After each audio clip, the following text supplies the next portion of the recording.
What's up guys, and welcome back to another episode of Career Mode. This is episode number 41, and we start today's episode off with some more player training and also confirmation of the Norwood injury he suffered in the last game in a 1-1 draw against Arsenal. Just a bruised shoulder for our captain, so he'll miss our next game, but should be okay to come back for the one following that. And also we see some players leaving international duty, including Calvert-Lewin getting a call up to the England side. Delighted for Dominic, of course, coming in and scoring and assisting on the opening game of the season in our 3-2 win against the Wolves. Already Gareth Southgate sees that he's got the ability to be in the England squad and gives him a call up to the national side. So Dominic must be buzzing. He's back at his hometown and could represent his country for the first time in his career on the senior level as well. And also Ben McCall, our backup Scottish goalkeeper, also got his first call up for the Scotland side, which I really like as well. But it's still first game of today's episode as we will take on Watford here away at Vicarage Road. And last season we lost back-to-back to the Hornets, a bit of a bogey side for us last year.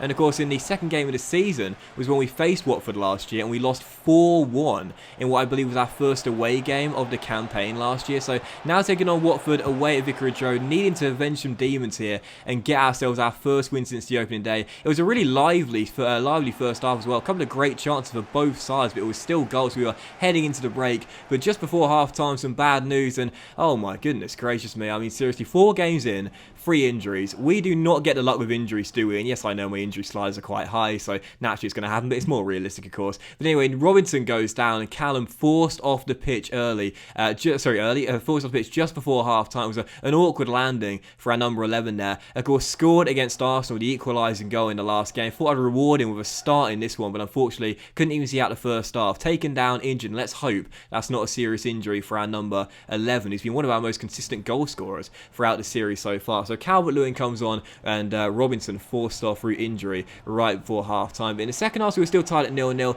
Didn't hit the target once in the first half. That needed to change in the second half if we were going to continue our goal-scoring starts of the season, and it would as well. 2 minutes after the restart, how does Dominic celebrate his first call-up to the senior side? By getting his second goal of the season. Lovely through ball into our number 10. Great first touch, and an even better finish in at the near post. Watford 0, Sheffield United 1. It so almost could have been 2 as well. 9 minutes after the restart, almost a quick fire double. Shaw down left with brilliant work. Great cross in, but Tony's header just wide the post. But in the second half, we started off in full throttle, man. Seriously, we had some great chances early on. We're already leading by 1, and we doubled our lead as well a few minutes later. Once again, it was Shaw causing damage down that left-hand side. And I said a couple episodes ago, I want Ollie Shaw to get 10 assists this year. That's going to be tough, but a lot of our play goes down the flanks. We stretch the play out really wide in this team. Shaw gets a lot of the ball, and that's already his second assist of the campaign into Davy Prupper, who gets his first goal since signing from Brighton & Hove Albion.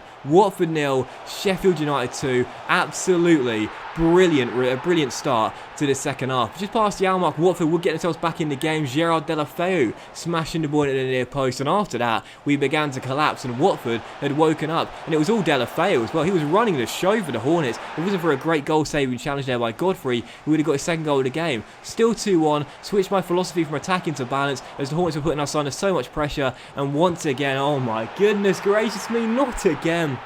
Another glaring error from yours truly. Deulofeu makes it 2-2, gets his second goal of the game. He was looking so lively in this second half, the Spaniard, but once again, like against Arsenal, I only have myself to blame for that one. Jack O'Connell dilly-dallying on the ball. I failed to get it away quickly enough, and Watford have battled back from 2 goals down to make it 2-2. Our last chance fell there. What a great goal-saving interception by Cathcart as Craig turns it over the bar behind for a corner, and that was how the game would finish. Cracking game at Vicarage Road. It's another point. Our undefeated start to the season continues. 4 straight games scoring a goal as well. So obviously after last season where we struggled to put the ball in the back of the net on a regular basis, I'm pretty pleased with the start on that side of the pitch. But that's a throwaway there. That should have been a win, and that should have been our second win of the season. Instead, we throw 2 points away as Watford battle back from 2 goals down to claim a draw. But we also saw the injury for Robinson as well. Callum has dislocated his shoulder, so like McKenna, he's going to be out for 8 weeks. So very disappointed about that. Obviously, Robinson now is going to be our 3rd/4th choice striker after the signing of Dominic Calvert-Lewin, who's came in and started off really well, 2 goals in 4 games, but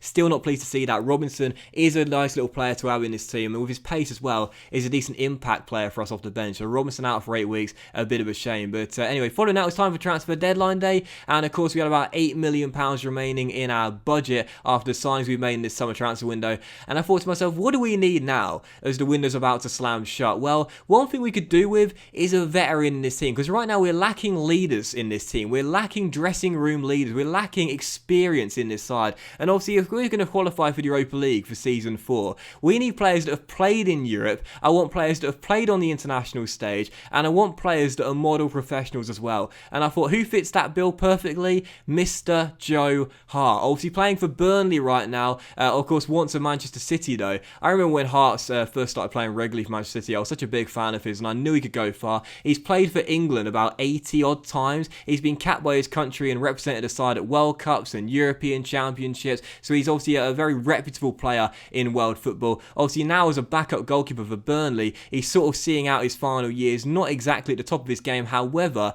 he is a great professional for young players to follow. We agree a cut price deal with the Clarets as well, as he's out of contract in the summer, and he also agrees to a wage cut as well, which I think, to be honest, is probably quite realistic as well, because obviously Joe Hart now, he's not earning anywhere close to the money he was on back at Manchester City. After Pep came in, he wanted to change the way City played, and obviously he wants his goalkeepers to be able to kick, and as we know, Joe Hart's weakest aspect of his game is his distribution, so it was only natural Hart was going to leave eventually, and after some loan spells, he's now at Burnley, but now he's at Sheffield United. This signing here is not for the first team. This signing here is not for an improved amount of quality in our first 11. It's for a guy to come in and be a dressing room leader and be a sign of experience that we were lacking in this side. After we let Jack Cork go to Everton, we were lacking experience. We had Norwood, we had Fleck. These guys are both 30 years old, but they're our seniors here. We need more seniors in this side. We need players out there that the young lads can look up to. And as you can see here, he's the oldest player now, 34 years old. But we needed that.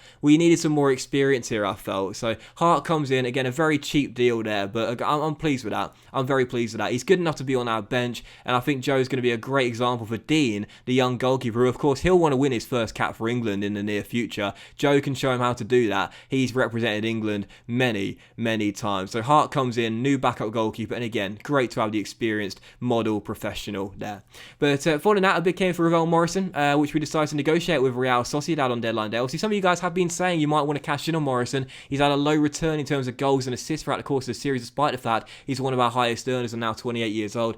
We wanted about 17 million from Real Sociedad. I didn't feel the need to sell Morrison on deadline day, and we had no targets lined up. So if we were going to sell him, I wanted a good amount of money for him. And instead, Sociedad walked out after I asked for £17 million for his services. And I thought, well, that's totally fine with me. I had no plans to sell him on deadline day. And yes, he's not really performed as good as I was hoping in the first 2 years, but hopefully in season 3, he'll have a breakout year and show he's got the quality. But I'd probably say last chance, really. If he doesn't perform this year, I'll look to sell him next season. But still, that was how deadline day would end. Not much business done on deadline day. We didn't really need to do anything on deadline day. Joe Hart signing was all I wanted to do. Joe Hart signing is all we did do, and I was totally fine with that. So just take a look at the clubs and see what they did across the course of the summer transfer window here. You can see we spent £34.65 million on our 5 new signings, but also raised £24.75 million for selling some deadwood players as well. So I've got to be honest here, after a net loss of just around £10 million, you see the top deals here: Dembele to PSG, Jovic to Liverpool, and Memphis back at Manchester United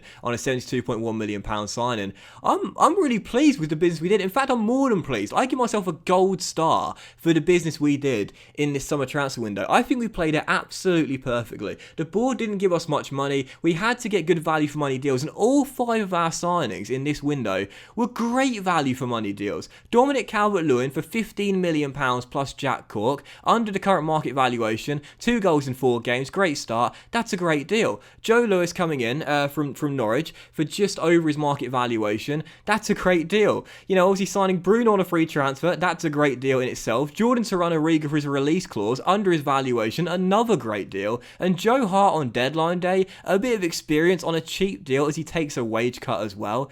That's another great deal. All 5 of those signings represented really good value for money. That was the key heading in to the summer transfer window, and that's exactly what we did. No panic buys, nobody coming in for an unnecessarily inflated transfer fee. Instead, just improved quality both in the first 11 and on the bench and in the reserves in this team for really good value for money deals. 10 out of 10 that transfer window, and of course selling those deadwood players, loaning out a load of our youth academy players as well. I could not have been happier with how that summer transfer window ended up, man. Seriously, low budget from the chairman, but we executed perfectly on a shoestring budget. Great transfer window that. But following that, you saw our academy there. I did decide to give Wilfried Sangare, a young Ivorian centre half, a pro contract, just because of course McKenna's gone down injured early, and if we get another injury, we'll need some more cover. He shows great potential. CB and CM listed positions, low high work rate, 6'1", and very quick off the mark as well. I must say, he looks pretty decent indeed. And as you run through the squad, as we're about to head into, as I should say, we're now entering September.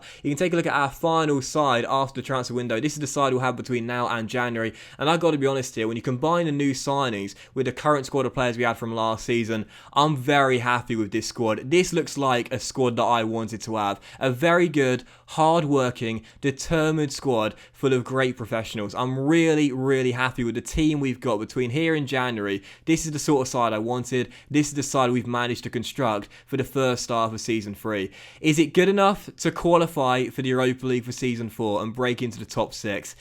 I doubt it. I'm not entirely sure. Just one win in our first 4 games. Not exactly a bad start, but not good enough to finish in a Europa League spot. I'm not sure we'll be able to do what the board have asked for us Season 3. We'll definitely give it a good go though, and I do have belief in these players, and I'm sure they'll give it their all, if nothing else. Finishing the top half of the table, that was my aim heading into Season 3. I'm confident we'll be able to do that come the end of the season, no doubt about it, but finishing the Europa League spot, that's going to be tough. But listen, I believe in this squad, and I believe for sure, if nothing else, they'll give it their all. But that was today's episode of Career Mode, guys. So a big fan. Fortunately, hope you have enjoyed it. And if you did enjoy today's episode, then please do drop a like. Much love to you all, and I'll see you for the next episode very soon.